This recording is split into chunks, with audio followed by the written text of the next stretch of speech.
السلام علیکم every one. Profit series میں آج ہم حضرت صالح علیہ السلام کا واقعہ سنیں گے۔ قرآن کریم میں بہت عبرت اور نصیحت کے ساتھ بیان ہوا ہے۔ یہ واقعہ قوم سمود اور اللہ کے عذاب کے بارے میں ہے۔ اس سے ہمیں توحید، صبر، اللہ کی اطاعت اور تکبر سے بچنے کی سیکھ ملتی ہے۔ قوم سمود کون تھی؟ قوم سمود عرب کی ایک مشہور اور طاقتور قوم تھی۔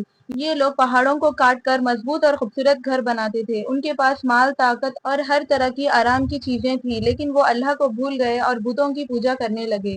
اللہ تعالیٰ نے ان کی ہدایت کے لیے انہی میں سے حضرت صالح علیہ السلام کو نبی بنا کر بھیجا۔ حضرت صالح علیہ السلام کی دعوت۔ حضرت صالح علیہ السلام نے اپنی قوم سے فرمایا، اے میری قوم، صرف اللہ کی عبادت کرو، اس کے سوا تمہارا کوئی معبود نہیں۔ انہوں نے قوم کو سمجھایا کہ اللہ نے تمہیں اتنی طاقت دی، زمین اور نعمتیں دی، اس لیے اللہ کا شکر ادا کرو، ظلم اور گناہ چھوڑ دو۔ اور کچھ غریب اور سچے لوگ ایمان لے آئے، لیکن قوم کے امیر اور تکبر کرنے والے سرداروں نے منع کر دیا۔ انہوں نے کہا، کیا ہم تمہاری بات مان لیں؟ تم تو ہمارے جیسے ہی انسان ہو۔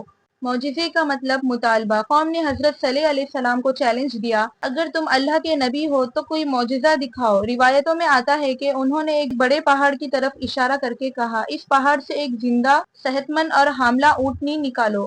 حضرت صالح علیہ السلام نے اللہ سے دعا کی، اللہ تعالیٰ نے اپنی قدرت سے پہاڑ میں سے ایک عجیب اور بڑی اونٹنی نکال دی۔ یہ اللہ کی طرف سے ایک بڑا معجزہ تھا۔ اللہ کی اونٹنی۔ حضرت صالح علیہ السلام نے قوم سے فرمایا، یہ اللہ کی اونٹنی ہے، اسے تکلیف مت دینا، اس کا پانی پینے کا ایک دن مقرر ہے اور تمہارے جانوروں کے لیے دوسرا دن۔ لیکن قوم کے زیادہ لوگ پھر بھی ایمان نہیں لائے۔ وہ اونٹنی سے نفرت کرنے لگے کیونکہ وہ اللہ کی نشانی تھی۔ اونٹنی کو قتل کرنا۔ قوم کے کچھ بدترین اور ظالم لوگوں نے مل کر فیصلہ کیا کہ اونٹنی کو مار دیا جائے۔ ایک بہت ظالم آدمی نے آگے بڑھ کر اونٹنی کے پیر کاٹ دیے اور اسے قتل کر دیا۔ جب اونٹنی کو مار دیا گیا تو صالح علیہ السلام بہت غمگین ہوئے اور قوم سے فرمایا، اب تم صرف 3 دن تک اپنے گھروں میں مزے کر لو، اس کے بعد اللہ کا عذاب آئے گا۔